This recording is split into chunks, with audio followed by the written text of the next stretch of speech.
김혜숙 60대은 아침부터 분주했다. 능숙한 솜씨로 갓 지은 따끈한 밥을 퍼담고 며칠 전부터 공들여 만든 갈치조림을 용기에 담았다. 며느리 이나경 30대이 워낙 입맛이 까다로워 혹여나 싫어할까 싶어 간을 보고 또 봤다. 마지막으로 싱싱한 오이 소박이를 가지런히 담고 나니 마치 소풍이라도 가는 아이 도시락을 싸는 기분이었다. 나경이 퇴근하고 얼마나 배고플까.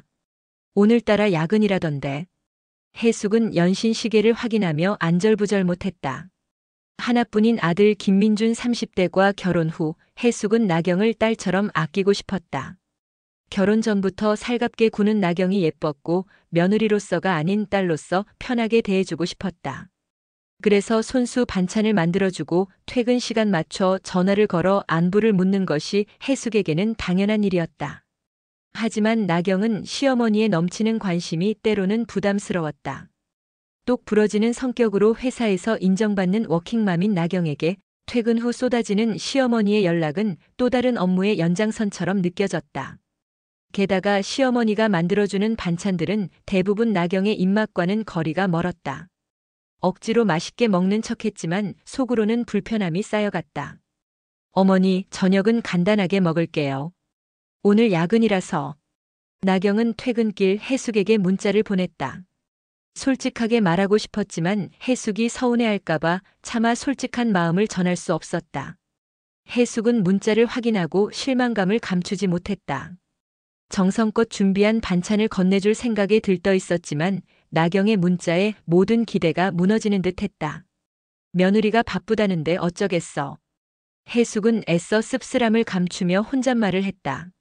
하지만 마음 한켠에는 서운함이 자리 잡았다. 딸처럼 생각하며 챙겨주는데 왜 나경은 자신을 어려워하는 걸까? 혜숙은 나경에게 딸처럼 편안한 존재가 되고 싶었지만 나경은 혜숙의 호의를 간섭으로 받아들이는 것 같았다. 늦은 밤 민준이 퇴근하고 돌아왔다. 혜숙은 민준에게 나경과의 관계가 어렵다고 토로했다. 엄마, 나경이도 힘든 거 알잖아. 회사 일도 바쁘고 신경 쓸 일도 많고. 민준은 어머니의 마음을 이해하지만 아내의 힘든 상황도 잘 알고 있었기에 이러지도 저러지도 못했다. 아내에게 어머니의 마음을 전하면 아내는 더욱 힘들어할 것이고 어머니에게 아내의 상황을 말하면 어머니는 서운해할 것이 뻔했다. 결국 혜숙은 오래전부터 알고 지낸 동서 박지선 50대에게 도움을 청하기로 결심한다.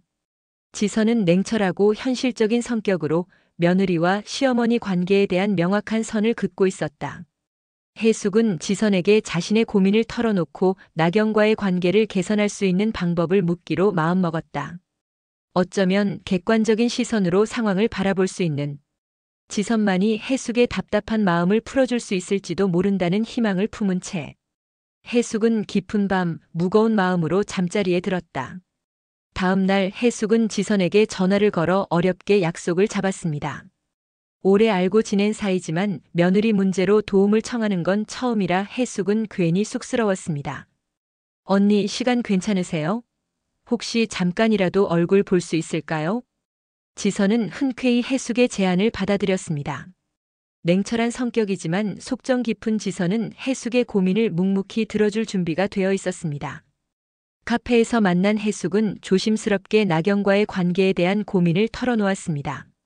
며느리를 딸처럼 아끼고 싶은 마음, 하지만 뜻대로 되지 않는 현실에 대한 안타까움을 이야기했습니다. 지선은 혜숙의 이야기를 묵묵히 들어주며 고개를 끄덕였습니다.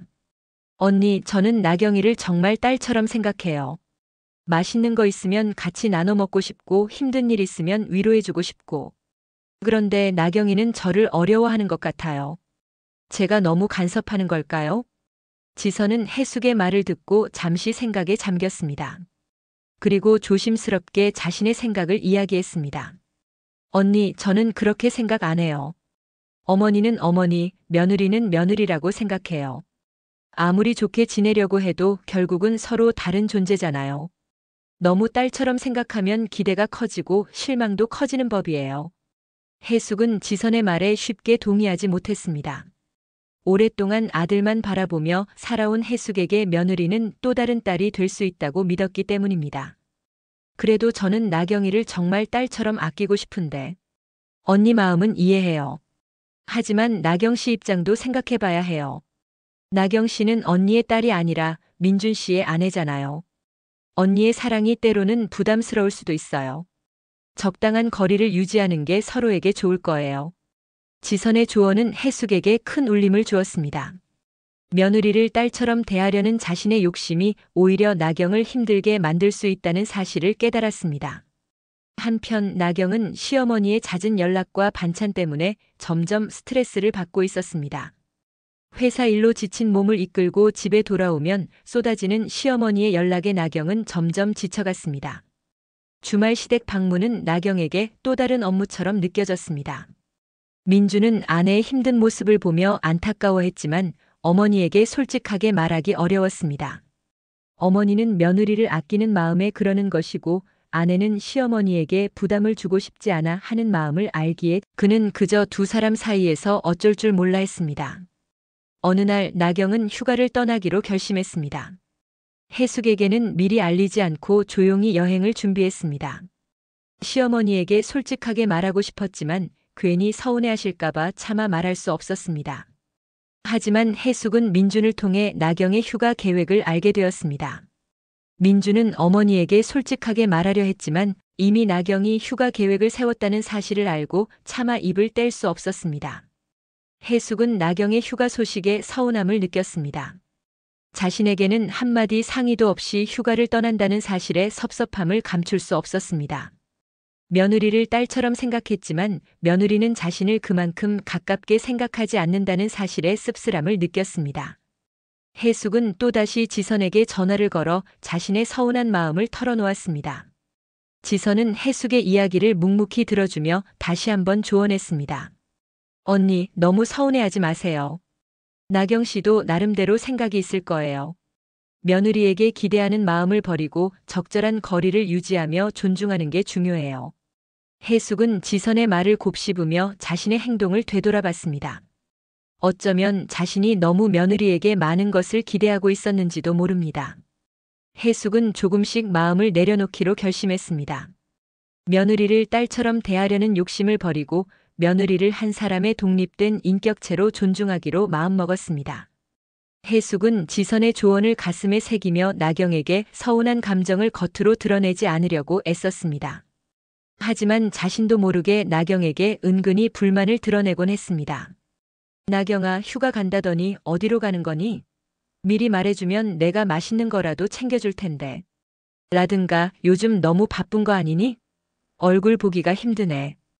밥은 제대로 챙겨 먹고 다니는 거니? 와 같은 말들이 자신도 모르게 튀어나왔습니다. 나경은 시어머니의 반응에 당황했습니다. 자신을 걱정하는 마음은 알겠지만 왠지 모르게 죄책감이 들었습니다. 시어머니의 기대에 부응하지 못하는 자신을 자책하며 더욱더 해숙을 어려워하게 되었습니다. 민주는 어머니와 아내 사이에서 갈등하며 괴로워했습니다. 어머니에게는 아내의 힘든 상황을, 아내에게는 어머니의 따뜻한 마음을 전달하며 두 사람의 오해를 풀려고 노력했지만 상황은 나아지지 않았습니다. 오히려 두 사람의 냉랭한 기운이 더욱 짙어지는 것 같았습니다. 지선은 해숙에게 다시 한번 조언했습니다. 언니, 며느리에게 기대하는 마음을 완전히 버려야 해요. 며느리는 언니의 딸이 아니에요. 언니의 사랑과 관심이 때로는 며느리에게 부담이 될 수 있다는 것을 명심해야 해요. 적절한 거리를 유지하고 며느리의 선택을 존중하는 것이 중요해요. 해숙은 지선의 말을 곱씹으며 자신의 행동을 되돌아봤습니다. 며느리에게 기대하는 마음을 버려야 한다는 것을 알면서도 쉽게 마음을 고쳐먹지 못했습니다.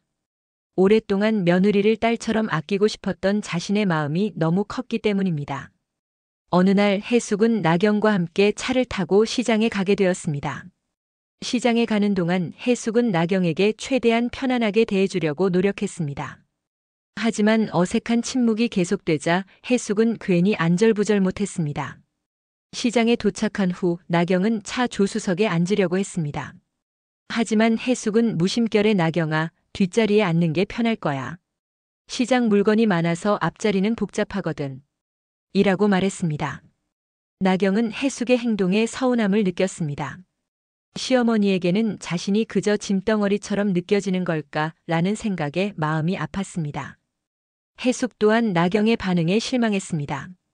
며느리를 배려한다고 생각했지만 오히려 며느리에게 상처를 준 것 같았습니다.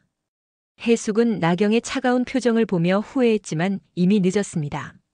차 안에는 무거운 침묵이 흘렀습니다. 해숙은 나경에게 사과하고 싶었지만 쉽게 입이 떨어지지 않았습니다. 나경 또한 해숙에게 서운한 감정을 표현하고 싶었지만 괜히 일을 크게 만들고 싶지 않았습니다. 결국 해숙과 나경은 아무 말 없이 시장에 도착했습니다.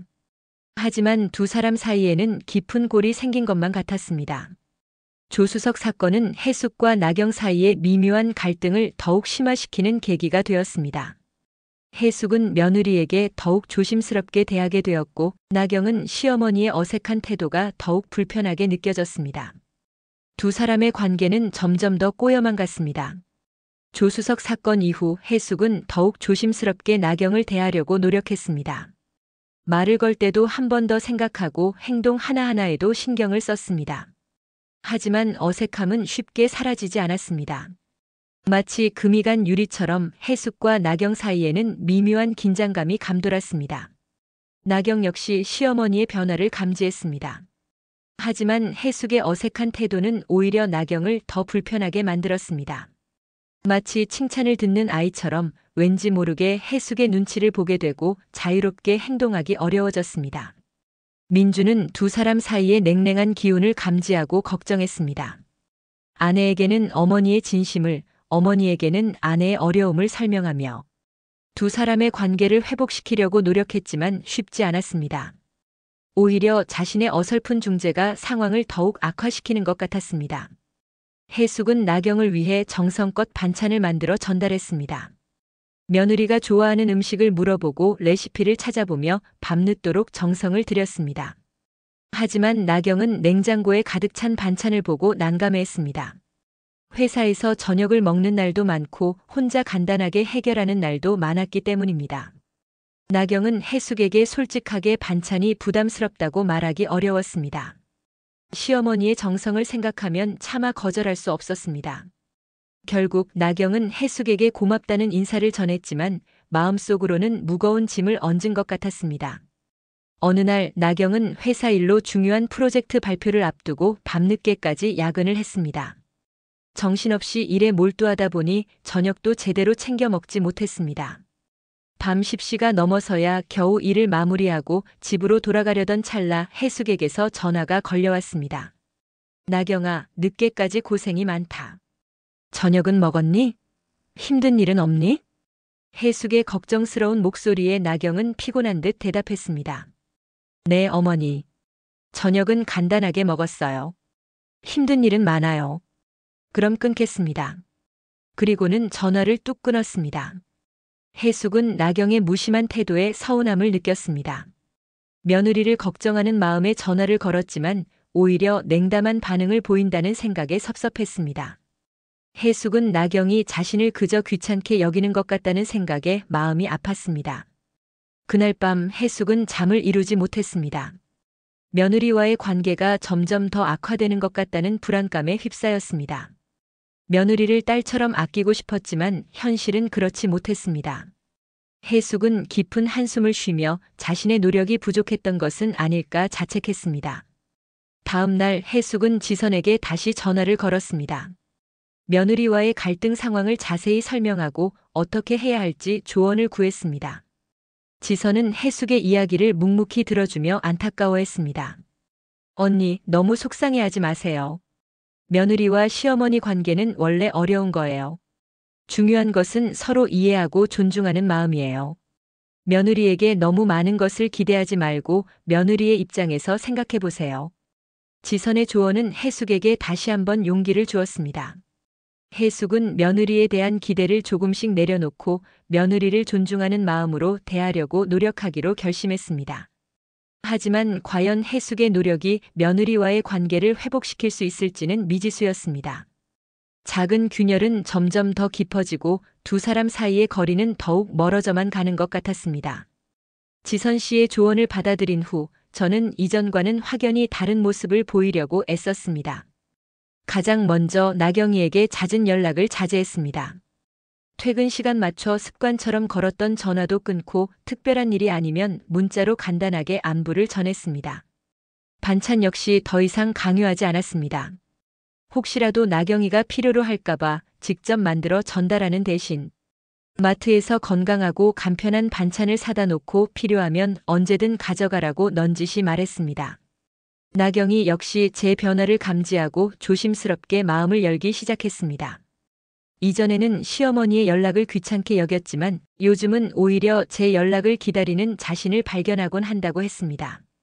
제 진심을 알아차리고 시어머니를 이해하려 노력하는 모습이 눈에 보였습니다. 먼저 안부 전화를 걸기도 하고 주말 시댁 방문에도 적극적으로 참여했습니다. 이전에는 억지로 웃으며 시댁 식구들과 어울렸지만 요즘은 진심으로 즐거운 시간을 보내려고 노력하는 것 같았습니다. 어느 날 저는 용기를 내어 나경이에게 진심으로 사과했습니다. 나경아, 내가 너를 너무 딸처럼 생각해서 그랬나 보다. 너에게 부담을 준 것 같아서 미안해. 며느리로서가 아니라 한 사람의 독립된 여성으로서 너를 존중하지 못했던 것 같아. 정말 미안하다.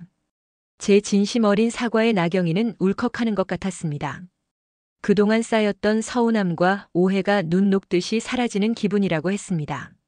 나경이는 제 손을 잡고 말했습니다. 어머니, 저도 죄송해요. 어머니의 마음을 제대로 이해하지 못하고 괜히 투정만 부린 것 같아요. 저도 어머니를 진심으로 존경하고 사랑해요. 저와 나경이는 서로를 따뜻하게 안아주었습니다. 두 사람 사이의 앙금은 완전히 사라지고 끈끈한 정이 샘솟는 것 같았습니다. 민준이는 어머니와 아내의 화해하는 모습을 보며 감격했습니다. 그동안 마음고생했던 시간이 주마등처럼 스쳐 지나가며 눈시울이 붉어졌다고 했습니다. 하지만 아직 완벽하게 갈등이 해소된 것은 아니었습니다. 저는 여전히 나경이에게 딸 같은 존재가 되기를 은근히 바라고 있었고, 나경이는 시어머니의 기대에 부응해야 한다는 무언의 압박감을 느끼고 있었습니다. 두 사람의 관계는 여전히 조심스럽고 불안정했습니다. 시간이 흘러 저와 나경이는 서로를 이해하고 존중하며 조금씩 가까워졌습니다. 하지만 여전히 완전한 화해라고 단정짓기는 어려웠습니다. 저는 나경이에게 부담을 주지 않으려고 노력했지만 은연중에 며느리를 딸처럼 여기고 싶어하는 마음을 숨기지 못했습니다. 나경이 역시 시어머니의 호의에 감사했지만 왠지 모르게 제 기대에 부응해야 한다는 압박감을 느끼고 있었다고 합니다. 그러던 어느 날 나경이가 저에게 뜻밖의 제안을 했습니다. 어머니, 다가오는 여름 휴가에 저희랑 같이 여행 가시는 거 어떠세요? 저는 나경이의 제안에 깜짝 놀랐습니다. 며느리가 저에게 먼저 여행을 제안할 줄은 상상도 못했기 때문입니다. 기쁨과 동시에 걱정이 밀려왔습니다.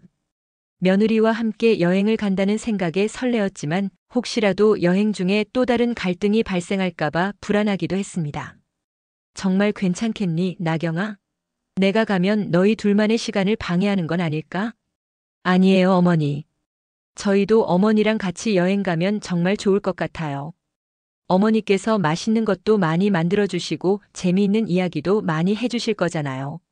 나경이의 긍정적인 반응에 저는 용기를 얻었습니다. 며느리가 진심으로 저와 함께 여행을 가고 싶어 한다는 것을 느낄 수 있었습니다. 민준이는 아내의 제안에 감격했습니다. 어머니와 아내가 함께 여행을 떠나는 모습을 상상하며 행복해했습니다. 하지만 한편으로는 여행 중에 또 다른 갈등이 발생할까봐 걱정했다고 합니다. 어머니와 아내 모두에게 상처를 주고 싶지 않았기에 민준이는 여행 계획을 세우는데 신중을 기했습니다. 저는 나경이의 제안을 받아들이기로 결심했습니다. 며느리와 함께 여행을 가면서 서로를 더욱 깊이 이해하고 진정한 가족이 될 수 있는 기회라고 생각했습니다. 하지만 여행을 떠나기 전까지 저는 설렘과 불안감 속에서 하루하루를 보냈습니다. 이번 여행이 저와 나경이의 관계를 더욱 돈독하게 만들어줄지 아니면 또 다른 갈등의 씨앗이 될지는 아무도 알 수 없었습니다. 여름휴가 혜숙 씨와 나경 씨, 민준 씨는 남해안의 섬으로 떠났습니다. 설렘과 기대 속에 시작된 여행이었지만 계획 단계부터 의견 충돌이 있었습니다. 혜숙 씨는 섬의 명소를 탐방하고 싶어 했지만 나경 씨는 조용한 해변에서 휴식을 원했습니다. 음식 취향도 달랐습니다. 혜숙 씨는 싱싱한 해산물 요리를 기대했지만 나경 씨는 해산물을 잘 먹지 못했습니다. 민준 씨는 두 사람 사이에서 난감해하며 균형을 잡으려 노력했습니다. 어머니와 아내의 의견을 조율하고 서로의 장점을 칭찬하며 긍정적인 분위기를 만들려고 애썼습니다. 하지만 어색함은 쉽게 사라지지 않았습니다. 서로를 배려하려는 노력은 보였지만 진심으로 마음을 터놓고 소통하기는 어려웠습니다. 여행 중반 혜숙 씨와 나경 씨는 해변가에 앉아 석양을 바라보며 진솔한 대화를 나눴습니다. 혜숙 씨는 며느리를 딸처럼 생각하고 싶었던 자신의 마음을 솔직하게 털어놓았습니다. 나경 씨 역시 시어머니의 과도한 관심이 부담스러웠지만 진심으로 자신을 아끼는 마음을 알고 있었다고 고백했습니다. 혜숙 씨는 눈물을 글썽이며 사과했습니다. 나경아, 제가 너를 너무 딸처럼 생각해서 힘들게 한 건 아닐까 걱정된다. 며느리로서가 아니라 너 자체를 존중했어야 했는데 그러지 못했던 것 같아. 정말 미안하다. 나경 씨 역시 눈물을 글썽이며 혜숙 씨에게 진심을 전했습니다. 어머니, 저도 죄송해요. 어머니의 마음을 몰라드리고 괜히 짜증만 냈던 것 같아요. 저도 어머니를 친어머니처럼 존경하고 사랑해요. 혜숙 씨와 나경 씨는 서로의 손을 잡고 따뜻하게 안아주었습니다. 그동안 쌓였던 오해와 갈등은 눈 녹듯이 사라지고 끈끈한 가족애가 다시 피어나는 순간이었습니다. 여행 후 혜숙 씨와 나경 씨의 관계는 더욱 돈독해졌습니다. 혜숙 씨는 나경 씨에게 부담을 주지 않으면서도 따뜻하게 챙겨주고 나경 씨는 혜숙 씨를 존경하고 사랑하며 든든한 버팀목이 되어주었습니다. 민준 씨 역시 행복한 미소를 지으며 더욱 화목한 가정을 만들어갔습니다. 영상을 끝까지 봐주셔서 감사합니다.